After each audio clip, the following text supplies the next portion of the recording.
If you've just came over from Muay Thai into MMA, there's some things you need to know about the Muay Thai stance. Advantages, disadvantages, all right? There's a reason why it's really strong, but in MMA too, it can leave you exposed. So let's go over a couple of things here. Now, your typical Muay Thai stance is with your weight on your back leg. You might be toe tapping, you might be changing both feet, all right? And the hands are turned out, okay? And this is great for inviting kicks, yeah? And you're able to check, you're able to kick yourself very easy from both sides, all right? And you're also able to walk people down easier for your knees, and your elbows are right there, okay? So it really is specifically designed for Muay Thai. When it comes to MMA though, the fighters tend to be a lot more flighty and they stand further away from each other because of the added extra element of range with the tackle. You know, some fighters will be able to tackle a Muay Thai stance fighter from a fair distance away because they're posted up on the back leg and it's very hard to access your movement or your sprawl in a moment's notice.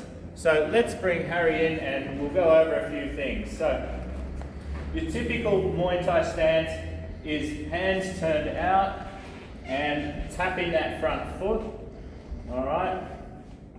Now what we're going to look at first is with your hands turned out, it isn't a great place to punch from. You know, your hands are already turned out. What the tendency will be, especially if you're a beginner in Muay Thai, is if your hands are already turned out and they're higher than your shoulders, your punches will roll a bit. Your straight punches will roll a bit. It's hard to get body weight into any angled punches, all right? So it's really not a punching art or launching from this stance, yeah? So the hands are too high as well. It's also, he's not going to be thinking, all right, I'm going to attack right now with punches because it's just feels a bit strange, yeah? Muay Thai is like predominantly kicks. They'll punch if they have to, and they'll knee and elbow when they want to. Okay, so hands too high and turned out. The other problem also is defending punches. You know, it will turn you into, you'll be good at checking or evading and jumping back, but it's a long way to turn your hands around and defend. All right, and that's why kickboxers and MMA fighters will have their hands side on, because it's a good place to punch from and it's decent to get a defense up as well. Okay, so with the hands up stance, he's waiting for me to come in. If I'm silly enough to punch, he might have a roundhouse kick ready. So I'll play that role. You can go to your normal stance. So here I am and he comes in to punch. All right, I had that low kick ready. Here I am, he comes in to punch. And I had that switch kick ready. Here I am, he comes in to punch. All right, and you're kicking high as well. So here I am, he comes in to punch. And you can keep them away all day with that front tee, yeah? So the Muay Thai stance, great for your tees, great for your kicks, all right? The counter boxing is almost non-existent because the hands are up here, he goes to punch, it's really dangerous to try and counter punch, yeah? So what you might find if you're a Muay Thai stylist and you get into MMA and your hands are up here, when they do attack you with punches, you might find yourself just trying to get out of the way if you didn't have a kick counter ready. Okay, so there's your advantages and disadvantage of the Muay Thai stance. Now, you go back to the Muay Thai stance, mate. What you want to try and do is, if you're fighting someone with a Muay Thai stance, you want to try and be careful that they're not going to catch you with that push kick as you come in. Alright, or they're going to get you whenever they want. So there has to be some mystery about your entries. Alright, you need to check them, fake them a little bit, and distort the distance a little bit to try and get a false counter out of them. So here we go, I'm going to see if I can get that front push kick out without committing and then come back in after.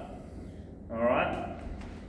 That's a great little thing for you to practice when you're up against a Muay Thai stance. You need to be more mobile and quick in and out on them, because if you match up Muay Thai stance to Muay Thai stance, it's basically a Muay Thai fight, and it will come down to who's the better fighter and who's got the most experience and who's got the better timing. And that may not be you, yeah? So when you're up against a Muay Thai stance, you want to try and take them out of their spectrum of being comfortable and matching up with them. So he's in a Muay Thai stance, I'm going to be a zippy fighter. I'm going to try and make sure that there's a lot of mystery to what I do, so that his counters, let's say he's got a right body kick ready right now for a counter, his counters are going to miss, and then we're going to be able to try and get in and out. Because the worst thing about it in MMA is that you're stuck there on the spot, right? So basically, you want to try and turn them into a punching bag that you're working all the way around it. You're in and out on it, all right? And you're trying to get your points and get away, and keeping away from their counters, okay? Now, just if I've got Harry near the fence, come over here, mate, and he's in his Muay Thai stance, you have to be careful for the roundhouse kicks, but at the same time, if he does do, let's say, a low kick, after that low kick, or after any kick, people need to take a few settling steps. So they kick, and it's 1, 2, 3 steps until they get their balance back. Kick, 1, 2, 3 steps to get their balance back. It's very hard to kick and be ready straight away.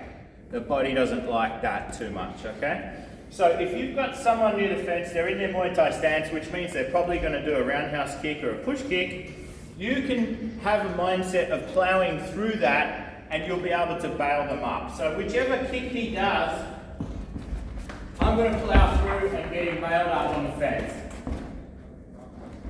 All right? Try a different kick. Okay? And that's the problem with kicks. After any kick, 1, 2, 3 settling steps to get back to comfortable. 1, 2, 3. Yeah? So punches, you're back to your 1 or 2 settling steps, 1 or 2, and you're ready to go again. Kicks take a bit longer. So when you're fighting someone in Muay Thai stance, they're probably going to be kicking a lot more than anything else, and you're going to try and avoid the kicks, or if they're near the fence, that is the time to staunch up, plow through, and try and get their ass on the fence where you want them for your punches or your takedowns. Oos.